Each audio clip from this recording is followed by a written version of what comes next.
চলুন শুরু করা যাক আমাদের আজকের এই এক্সপ্লেনার। আজ আমরা কথা বলবো সেই বহুল আকাঙ্ক্ষিত ম্যাজিক নাম্বারটি নিয়ে, 1000 সাবস্ক্রাইবার। চ্যানেল মনিটাইজ করা থেকে শুরু করে কন্টেন্ট বানানোর মোটিভেশন ধরে রাখতে এই মাইলফলকটি কিন্তু একদম গেম চেঞ্জার।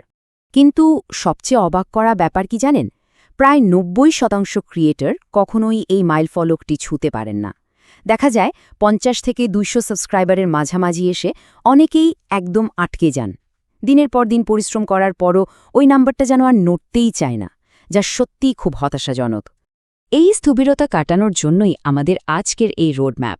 আজ আমরা 5টি মূল বিষয় কভার করব: 1000 সাবস্ক্রাইবার ম্যাজিক, বিপজ্জনক ফেক শর্টকাট, নিশ ও কানেকশন, এঙ্গেজমেন্টের শক্তি, আর সবশেষে সেই বিখ্যাত চাওয়ালা ভাইরাল ফর্মুলা। তো প্রথম টপিকটা দিয়েই শুরু করা যাক, 1000 সাবস্ক্রাইবার ম্যাজিক এবং স্থবিরতা কাটানোর উপায়।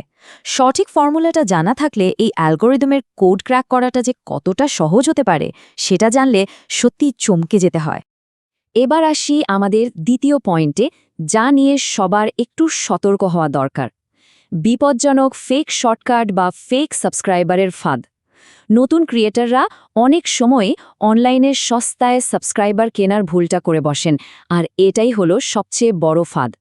সত্যি বলতে ফেক বট কেনাটা চ্যানেলের জন্য একেবারে স্লো পয়জন বা ধীর গতির বিষের মতো কাজ করে।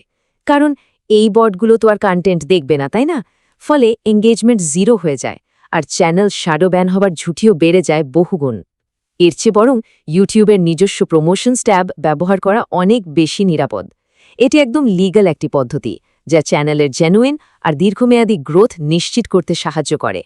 3 নম্বর সেকশনে আমরা দেখব নিশ আর কানেকশন নিয়ে, অর্থাৎ কিভাবে সঠিক দর্শক তৈরি করা যায়।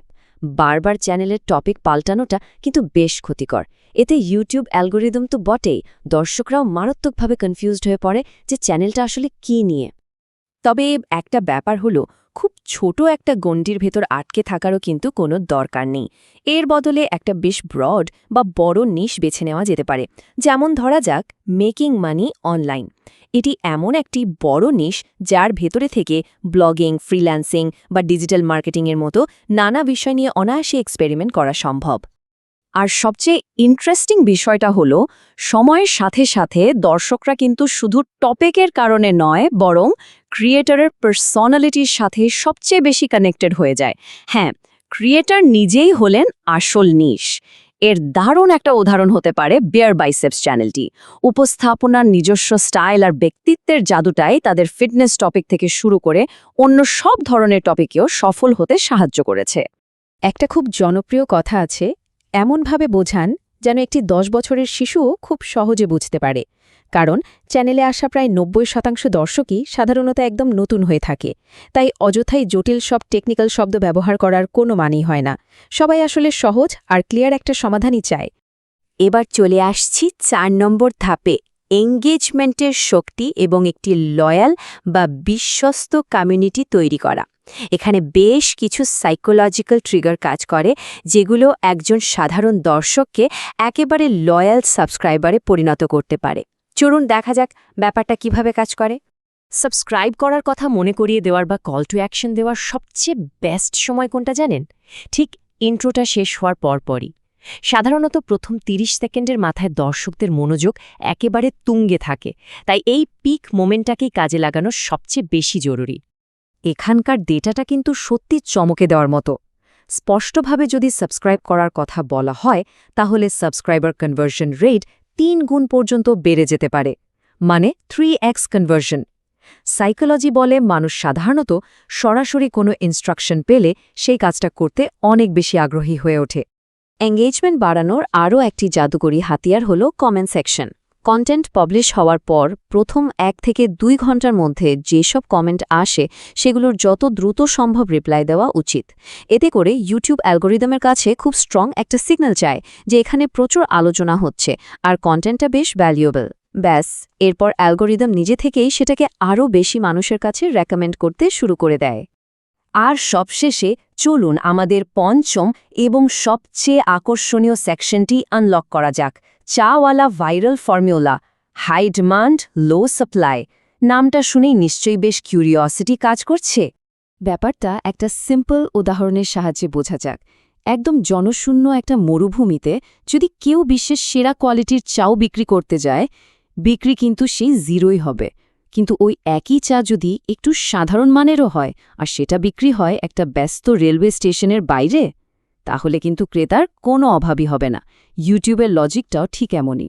টপিকে যদি ডিমান্ডই না থাকে, তাহলে দুনিয়ার সেরা এডিটিং দিয়েও কোনো লাভ হবে না।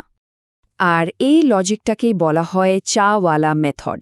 এর মূল কনসেপ্টটা হলো এমন সব টপিক বা আইডিয়া খুঁজে বের করা যেগুলো দেখার জন্য দর্শকদের প্রচণ্ড আগ্রহ বা হাই ডিমান্ড রয়েছে, কিন্তু সেই টপিকে অন্য ক্রিয়েটরদের কন্টেন্ট বেশ কম বা লো সাপ্লাই রয়েছে।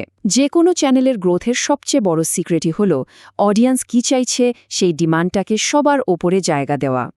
লজিক্যালি যদি এই 3টি সিম্পল স্টেপ পরপর ফলো করা যায়, তাহলে সেই 1000 সাবস্ক্রাইবারের সিলিং ভাঙাটা কেবল সময়ের ব্যাপার। প্রথম ধাপ, খুঁজে বের করতে হবে দারুণ স্ট্রং একটা আইডিয়া। দ্বিতীয় ধাপ, সেটাকে অসাধারণ সব থাম্বনেল আর টাইটেল দিয়ে প্রেজেন্ট করা। আর তৃতীয় ধাপ হলো খুব সহজ আর এঙ্গেজিংভাবে কন্টেন্টটা ডেলিভার করা। মনে রাখা জরুরি, সঠিক আইডিয়াটা না থাকলে বাকি সব পরিশ্রমে কিন্তু একেবারেই বৃথা। 1000 সাবস্ক্রাইবার অর্জন করাটা নিঃসন্দেহে অনেক বড় একটা সেলিব্রেশনের ব্যাপার, কিন্তু ভুলে গেলে চলবে না, এটা কেবলই একটা শুরু। আর এই শুরু থেকেই জন্ম নেয় আরও একটা বিশাল প্রশ্ন। একটা কন্টেন্টকে সত্যিকার অর্থে ভাইরাল করে ওই স্বপ্নের 4000 ঘন্টার ওয়াচ টাইম মাইলফলক ছুঁতে গেলে আসলে ঠিক কী ম্যাজিক ট্রিক প্রয়োজন? আজকের এই এক্সপ্লেনার থেকে এই প্রশ্নটাই ভাবনার জন্য রেখে দিচ্ছি। আশা করছি আজকের এই স্ট্র্যাটেজিগুলো ভবিষ্যতের পথচলায় দারুণ কাজে আসবে।